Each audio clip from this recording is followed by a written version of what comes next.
I parked into the parking lot of the event hall at exactly 6:59 p.m., feeling fairly good about myself. I'd spent the day ironing my best linen shirt until it was crisp, and I'd even gone by the barber for a fresh cut, to look sharp for Clarissa's family. In my hands, I held 2 bottles of decent wine. Not the cheap stuff, but the kind you bring when you want to make an impression. I'd paid for everything tonight, the caterers with those expensive tiny appetizers, the venue with its lofty ceilings and polished floors, even a string quartet that was intended to play quiet music in the background.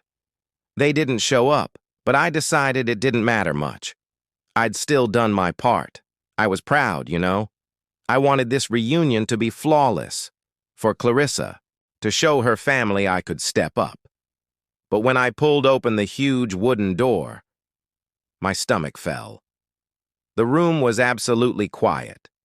No chatter, no clinking glasses, no music, only empty chairs, arranged neatly in tidy rows, a few burning candle stubs on the tables, and a lone half-eaten cupcake laying on a platter, like someone had forgotten it. I stood there, frozen. The wine bottles suddenly felt heavy in my hands. My mind raced. Did I get the time wrong? The day? I grabbed my phone and called Clarissa, my fingers shaking a little. She picked up after 2 rings, and before I could even ask, she laughed. "It was yesterday, Mason," she said, her voice light like it was no big deal. "We'll get you some leftovers." I opened my mouth to say something, anything, but then I heard Beatrice, her mother, snatch the phone. "After all, you're not truly family, are you?" she said. Harsh, cold, like she'd been waiting to thrust that knife in. I didn't react. I couldn't. My throat tightened, and the words just wouldn't come. I hung up, walked back to my car, and stood there under a flickering streetlight. The engine off, the silence pushing in around me. It wasn't just the empty room that got me. It was the way they left me out. Like I didn't even count. I'd spent thousands on this night, and they couldn't even bother to tell me the right day? My chest burned, a combination of fury and hurt swirling together. I held the steering wheel until my knuckles went white. I didn't drive home. I didn't phone her back to yell or beg for an explanation. Instead, I sat there, letting the silence scream in my ears, echoing Beatrice's words over and over. "You're not really family." Maybe she was right. Maybe I'd been deceiving myself. This whole time, thinking I belonged with them. The more I thought, remembered, the more it stung. Every time I'd smiled and paid for their lunches, their trips, their crises. All while they looked at me like some outsider who'd wandered in. I couldn't take it anymore. I pulled out my phone. But this time, I didn't call Clarissa. I scrolled through my contacts until I located a number I'd saved months ago. Someone I'd met at a business event. Detective Elena Ruiz, Financial Crimes Division. My fingertip hovered over her name. Then pressed. When she answered, I kept my voice steady. "Hey, Elena, it's Mason Hart. I need to chat with you about something. I think I've got an issue, a major one." She listened as I gave her the short version, just enough to catch her attention. I promised I'd email her more details, and she said she'd look into it. I hung up, leaned back in the seat, and glanced at the dark sky through the windshield. This wasn't about the reunion anymore. This was about everything. Every dollar, every lie, every time they made me feel small. I wasn't going to let it slide this time. Not anymore. I didn't sleep much that night. After leaving the empty event hall, I drove home. The 2 wine bottles still sat untouched on the passenger seat, mocking me every time I looked at them.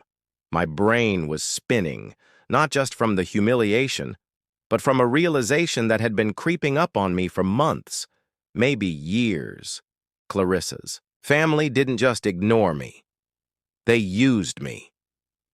I parked in the garage, stepped into our quiet house, and went straight to my office, locking the door behind me. The room was dark except for the glow of my laptop screen. I sat down and started digging. I'd always been the guy who paid Jared's surprise engagement meal at that overpriced restaurant, Celeste's emergency vet bill when her dog ate something stupid, even Beatrice's weekend getaway that somehow cost me $2,000. Every time, I handed over my card with a smile, thinking it made me part of the team. Clarissa would stroke my arm and say, "We're in this together, Mason." And I believed her. But now, sitting alone, her giggle from the phone call echoing in my head. "It was yesterday, Mason." I wasn't so sure anymore. I opened my finance tracking software, the one I used to keep tabs on spending a year ago. I scrolled through the last 6 months. My eyes narrowed as the numbers climbed. $11,126. That's what I'd spent. Lunches, gifts, emergencies. All while they grinned to my face and probably laughed behind my back. My jaw stiffened as I stared at the screen. I wasn't a team member to them, I was a damn ATM. I slumped back in my chair, wiping my hands over my face, trying to figure out when it got this bad. Then I remembered something. A file I'd started months ago when I first noticed some weird charges. I'd brushed it off back then, too tired or too trusting to investigate. But now, I opened it. A mess of a spreadsheet.